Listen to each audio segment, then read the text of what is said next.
Yes, now blessed now. Don't forget the rest now. Dezrocksteady at King of the Pit TV. That's KOTP TV. I'll make this a brief one because, to be fair with you, I need to get to bed. So, Iron Maiden, we had a song by song reaction sort of playlist on this channel not so long back, debuting my Iron Maiden discography journey. And only as of today, I've revisited the record. It was the remastered record in order for me to compose, well, hardly compose, but to, formulate a response to the record as a whole, my review, an overview, and give it a rating. Okay, so this isn't Maiden as is now. At the very least, it doesn't possess Big Bruce Dickinson.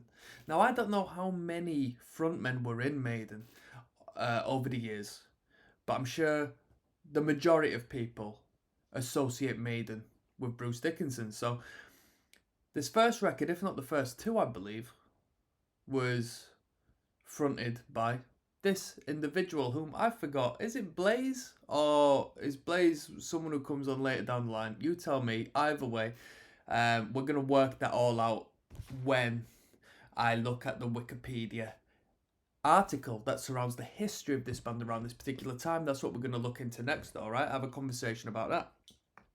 And obviously I knew who it was during the listen through, but it's been a little while since I listened through to the record now.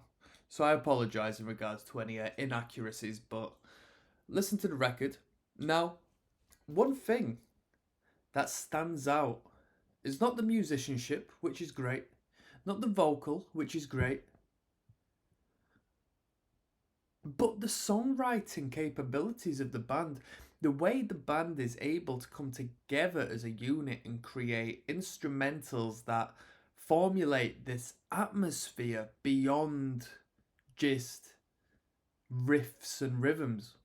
They create an atmosphere utilizing fantastic dynamic tonalities, and even the vocal line has a great way of doing so. The lyrical content paints a picture, an image.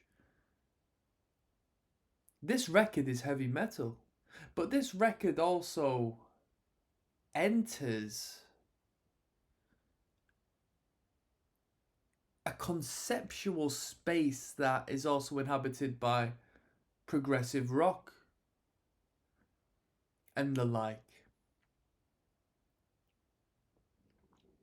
The riffs are fantastic, what can I say?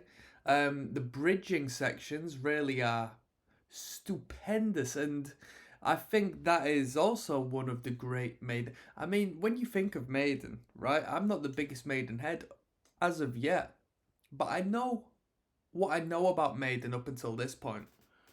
And obviously I've listened to this record, and the amount of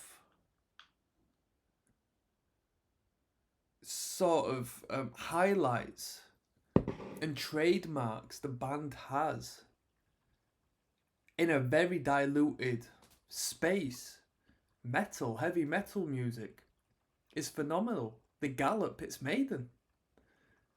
Free guitarists, it's Maiden. Harmonied guitars, it's Maiden. These bridge sections, it's Fear of the Dark. The ballads on this record, a lot of balladesque moments. The writing is spectacular, and I don't know who was behind the writing. I'm sure it was a good cooperation. Now, when we talk of writing, if I was to be lawful under legal music terms, it would be the songwriter, it would be the individual who wrote the lyrics, but the instrumental serves such a purpose in Maiden. I also speak of, well, I break the legal boundary and I speak of the writing, of the structure, and the movements through section to section in the actual instrumental of music. Whomever was writing that was very experienced, very well adapted, and definitely had a taste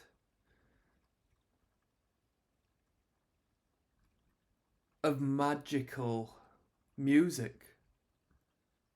And that's why Iron Maiden is Iron Maiden, and why they've gotten off to such a great, you know, emphasis.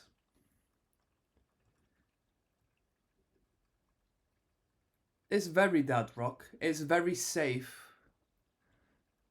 It's not Satanist music, you know, it's not satanic panic metal music. It's not I can't show my children metal music. It's very safe, but it's very dramatic, very theatrical.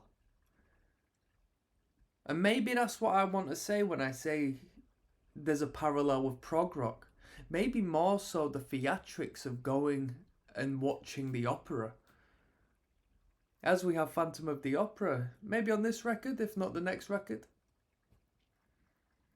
I can't remember. I didn't look at it song by song, this run through. I just had it start to finish. Charlotte the Harlot. Probably the edgier tune on the record.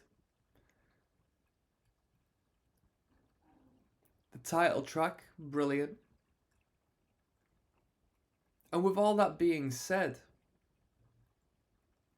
I'm going to give the record a 7 out of 10. And why I'm going to give the record a 7 out of 10? Because there's plenty of room for improvement in the Iron Maiden space. Heavy metal as a general, maybe this was the limit. But I know that Maiden have got more to showcase from this point. Maybe more so in the vocal. Maybe more so in the hooks, okay? The vocal hooks. The chorus sections. Catchier choruses, more to bring me in. And I also want to comment on the guitar solos. Incredibly tasteful. I want to ask you a question if you are aware of music theory, or whether theory isn't relevant, it's more so the guitar tone. What gives Iron Maiden the guitar solos they have? Because a Maiden solo is a Maiden solo. It has a particular sound to it. And I don't know whether it's just the tone of the guitar or a particular key they play in, you know, if that makes sense. A particular scale they utilize when doing the lead guitars. Because if it's just strictly pentatonic, it's always a Maiden solo. You know it's Maiden. And I find that very interesting. That's my overview. And I'm signing out, people. I'm going to bed. Peace.